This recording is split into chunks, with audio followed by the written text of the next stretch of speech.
Some timely hits and a great pitching performance from RJ Walgate defined Game 3, but the Eagles still have a 2-1 advantage in the series and are looking to put it away in Game 4.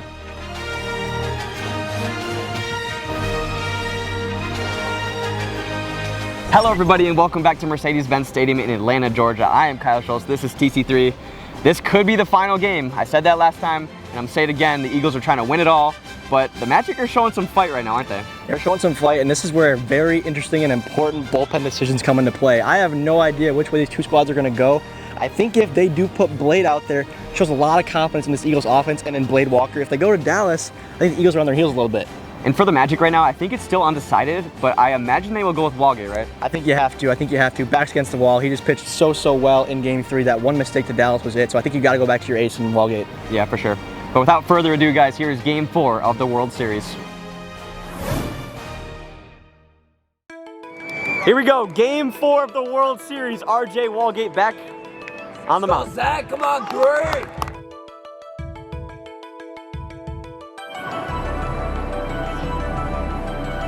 Nice pitch there from Walgate. One down.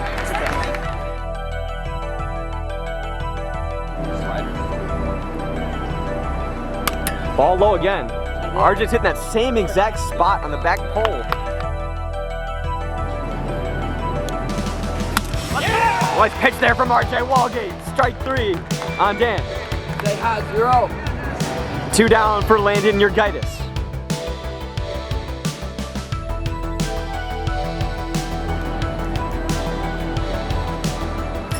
Ball 4, first and second now for Zach Whalen, the top of the order.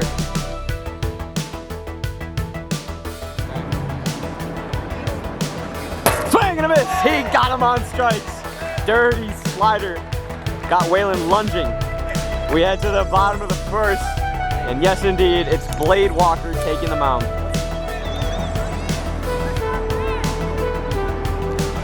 Swing and a miss. He got him at 72. Perfect speed on the drop off.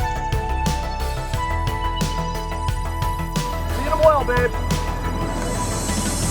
Took some way off. Strike 3 on the slider from Blade Walker at 65. Everybody take a look at the previous pitch. Almost a home run to right, just foul.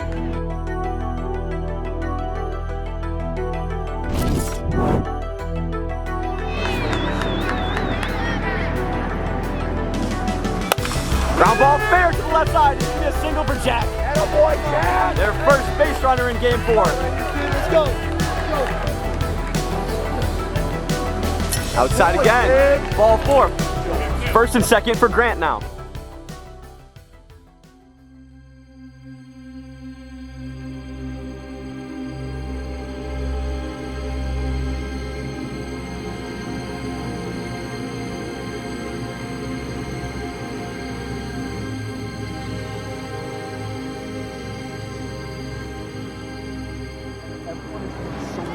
Full count.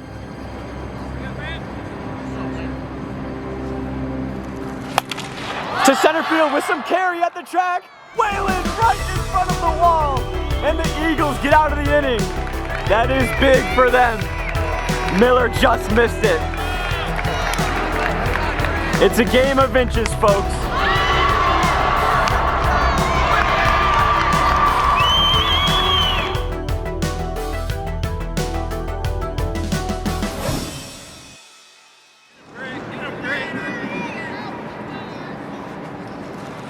Strike 3 looking off the tin. Dirty slider there. Let's go!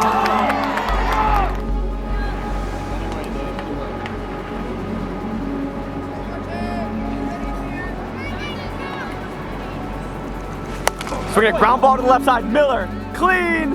Oh, dropped. Dan is safe at first base. Bonham couldn't come up with it.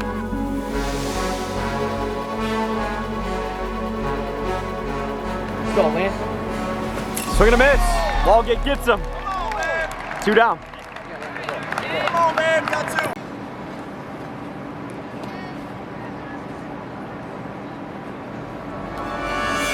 What a pitch from Walgate on the top pipe.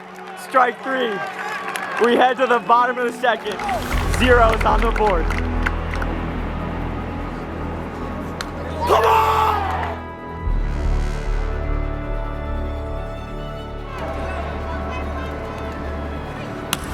Riser off the pipe.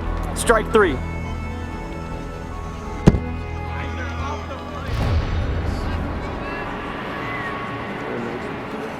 Nice pitch from Walker off the pipe. Agner goes down on strikes. Whoa, Tate. Bottom off the wall. Dan just missed the catch. That would have been huge. That's now twice in this game they've put a ball on the track. That one, however, ends in a hit.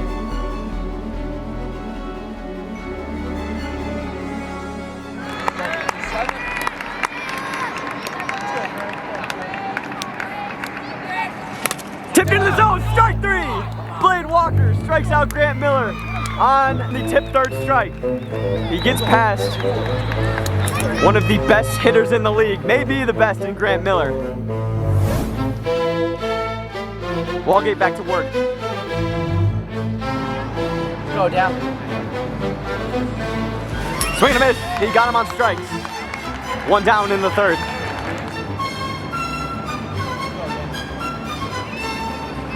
Swing and a miss off the pipe.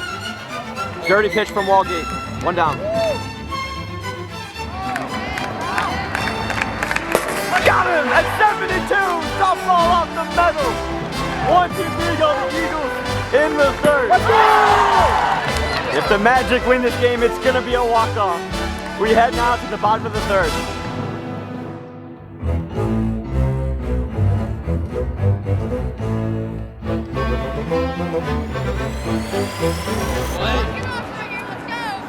Here we go. Shot to right field with Carey, but Whalen at the track. That is 3 balls in this game that have almost gone the distance. That one off the bat of Ackerman. Shot to right field with Carey, Whalen at the track.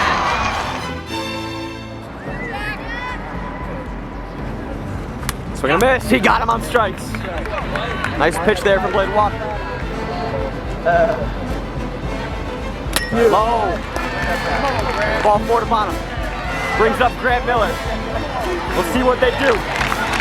They will pitch to him.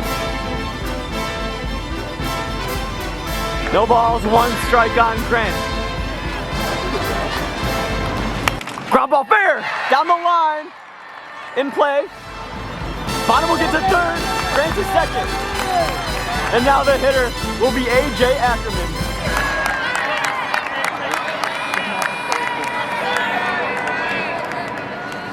Shot! That one is gone! We will see you in Game 5! Listen to the crowd! A.J. Ackerman!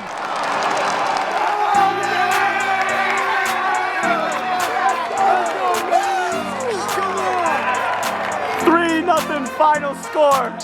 This series is tied at 2.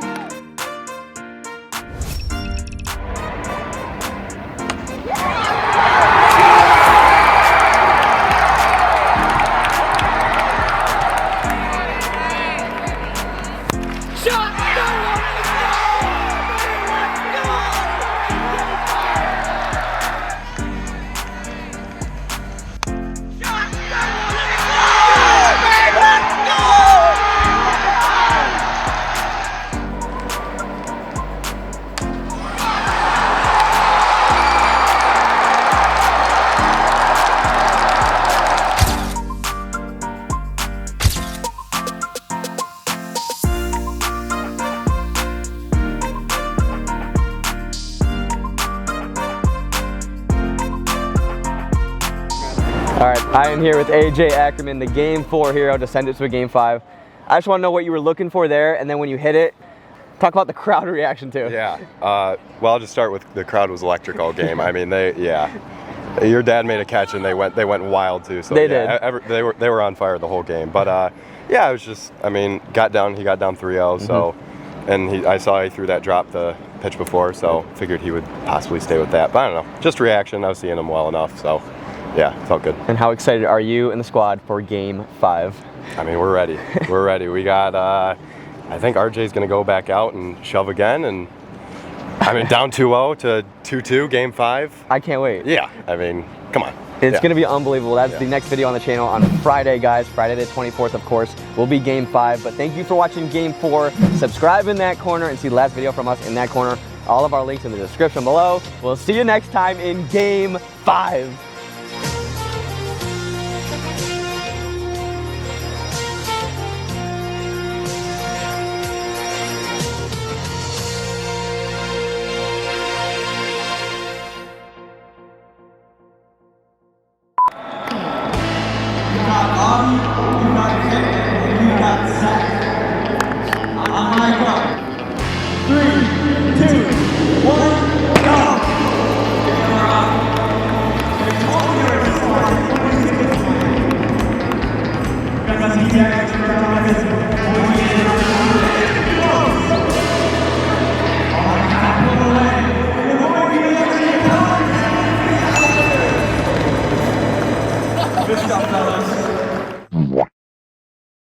My guy right here, Audi, is our winner.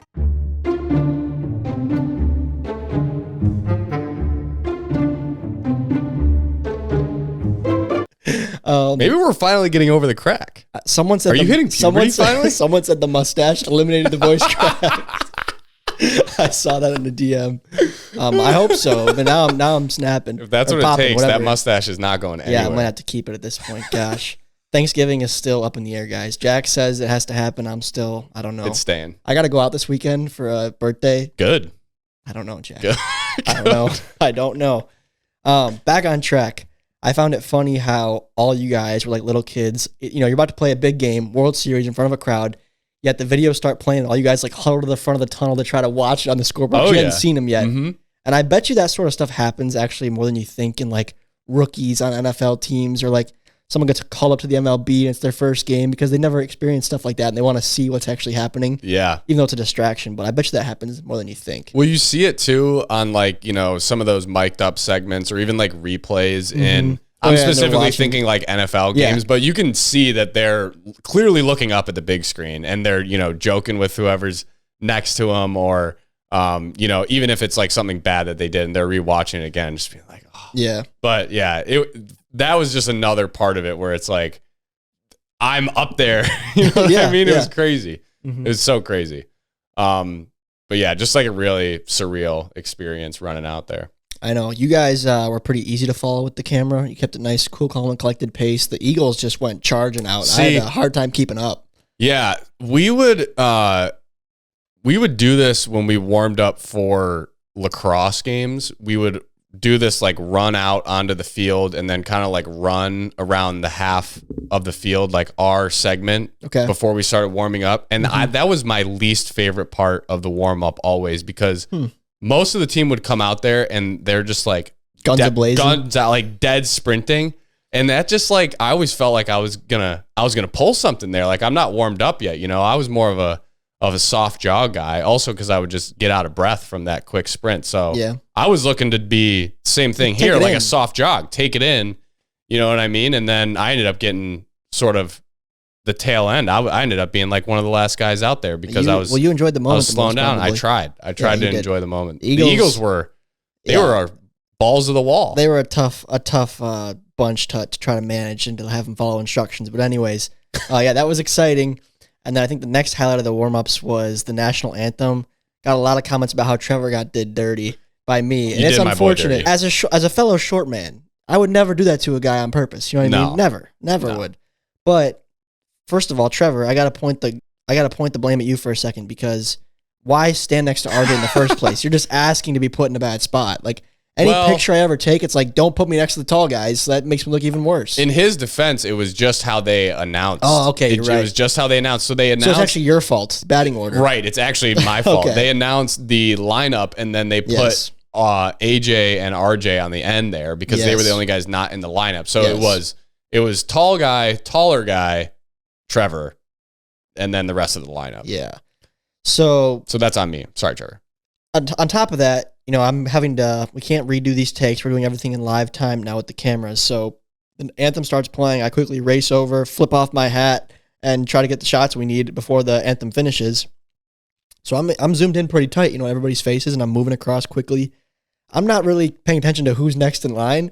So I'm in tight on RJ, and then I start moving across, and I'm like, oh shoot. But I couldn't recover. I tried to dip down a little bit, but I didn't want to make it like a really bad shot. So funny. Sorry, Trevor. I apologize. But of course, you got called out for it in the comment section, which I thought was funny. That's okay. He had a good shot on the Instagram upload day post today for game 2. Okay, he had a good picture. Yeah, there's a lot of good pictures, a lot of photos, good flow coming out. A lot of photos. Back of the bucket flow is so good. Yeah, nothing beats that. I also wanted to talk about how when you guys had those little pregame intros, you guys came out one by one, got your introductions. AJ came out with a closed fist. I think like you and 2 other guys in the line had an open palm for a high five. Classic turkey. Yeah, classic turkey. Yep. And AJ just stone cold, never flinched, just turkey. Yep, turkey. He just embraced it, which I liked. So you'll actually see, like before Grant goes out, I leaned over to him and I said, just walk out, go to the line, and then like, as the next guy's coming out, turn around and we'll just do knucks. Yeah. Like we'll do knucks. I said that. And then I'm pretty sure Grant just started with not knucks, or someone came in and it was not knucks. So then we were going high fives after that. And then AJ came in at the end and went back to the knucks. So yeah, it was all over the place, but nothing better than a turkey, especially leading up here to Thanksgiving. I think it's pretty fitting. Only 1 week away. I cannot wait. Best day of the year, especially with the Lions are going to win this year finally on Thanksgiving. It's been a while since I've been confident in saying that. Oh yeah. I think we're going to beat the Packers. But to round off the pregame festivities after the anthem, we had the celebrity first pitch, with the celebrity being our very own Cole Story, who is a graphic designer of ours who's based in the Atlanta area. And the guy tossed a strike. Unbelievable. It was sick. I would not have hit that ball. That was a fantastic pitch. It was like a little ephus. Right on it like hit the pipe almost. He piped it up. Yeah, he piped it up. Well, not of the pod. He piped it up for the boys. He piped it up, and wearing the Mallards jersey, he of course designed the Mallards logo, hence why he's rocking the How much Mallards did you pay him pants. to get to wear that? I didn't pay him anything, Jack. He put his all into that logo. My only real contribution to that logo was pointing him in the direction of doing the bird and the hat, and then he had a different M, and I was like, make it the yellowtail M, and then we're good to go. So, yeah, I'm sure he was excited. I know he loved having the Mallard logo on the board in Philly. He thought that was pretty cool because he made that logo too, and he had his logos everywhere in that stadium. It's probably sick. You had a word for it, the fascia. The fascias. The fascias were really cool. Mm-hmm. They were awesome. Too. Yeah. Everyone liked the boards, which is good because that was a big task to get done.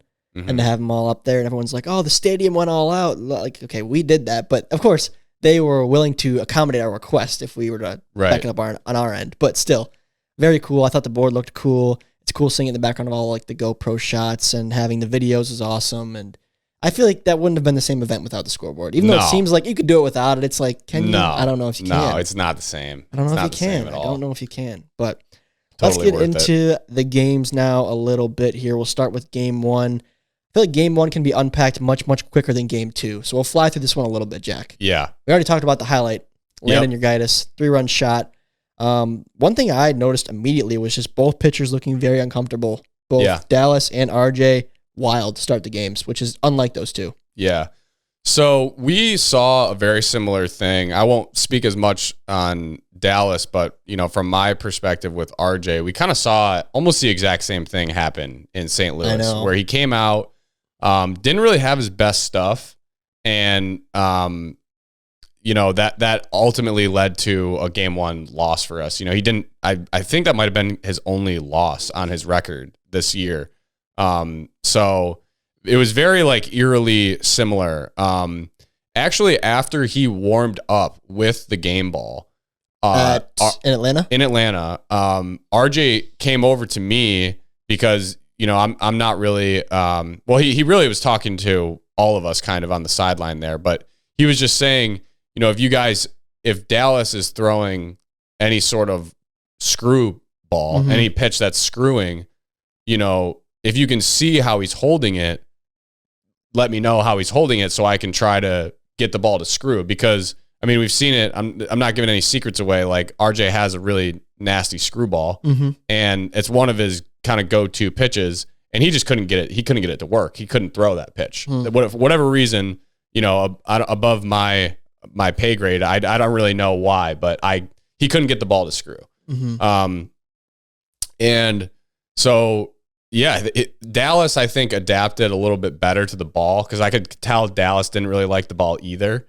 But he still had some of his stuff working. You know, he broke out a pretty nasty banana ball. Yeah. Against Curdy. All the stuff that was kind of moving, you know, his right to left was still working for him. But the stuff that was like screwing they couldn't really get it to work. Mm-hmm.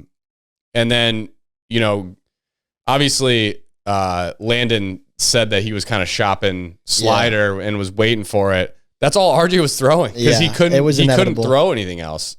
You know, he normally has a slider, but it's something that he kind of mixes in as opposed to like relies on. Mm-hmm. And if you're you know, throwing mostly sliders, hitters in this league are eventually going to pick one up. Yes. They're just too predictable. Mm-hmm. So what was interesting is that Grant, who I guess, you know, maybe you could say a little bit more of a veteran, has just played wiffle ball more. For some reason, he came in and he could get that ball to screw.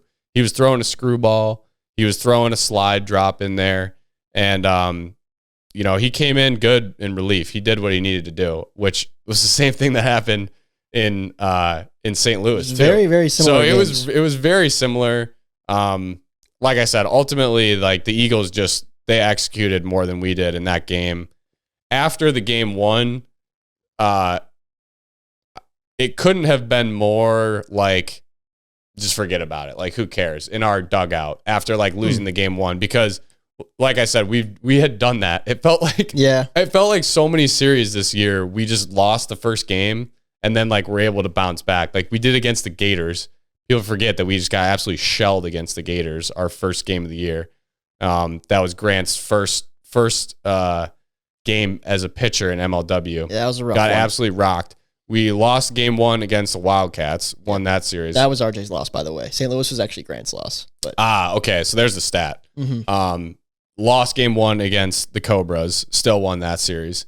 So like we've been there and we knew that, you know, ultimately like we still had time. Now game two, little different story here. Yeah. I was going to say, from my perspective and having played in World Series before, if I lose game one, I'm thinking we got to win this game too, because you don't want to be down 2-0. You don't want to be down 2-0.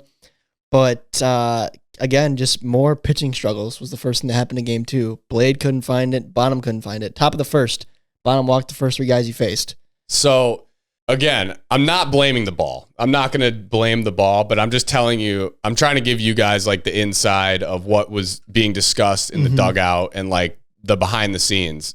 Trevor, his go-to pitch, again, not a secret, is a riser. He throws the riser more than any other pitch. He loves to kind of hang around like the lower part of the zone. Like everyone knows that.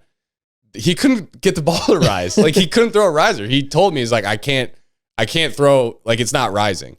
And so he was trying basically all of his other pitches. And yeah, he was just missing here and there. He actually got a strikeout and then got the speed warning, which was like a killer in that first inning. Stink a lot. You finally get one in there. And so it was like 2 miles per hour too fast. I will take the blame for the grand slam because that at bat, in my mind, I was saying to myself, I was expecting him to walk in a run. Okay. And I was saying, if he does walk in this run, I'm going to make a change.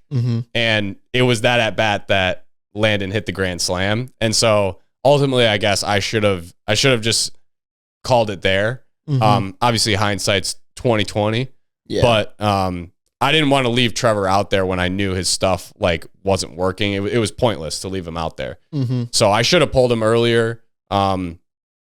You know, ultimately, like we ended up coming back in that game. So I'm kind of kicking myself for that. But that was kind of the, you know, behind the scenes of what was going on with Trevor there. And I think you saw a similar thing with Blade. You know, he also was having kind of some control issues too. Yeah, I think just based on the limited experience that we have and what I've witnessed in this league over the last few years, I think turf plays a factor in it.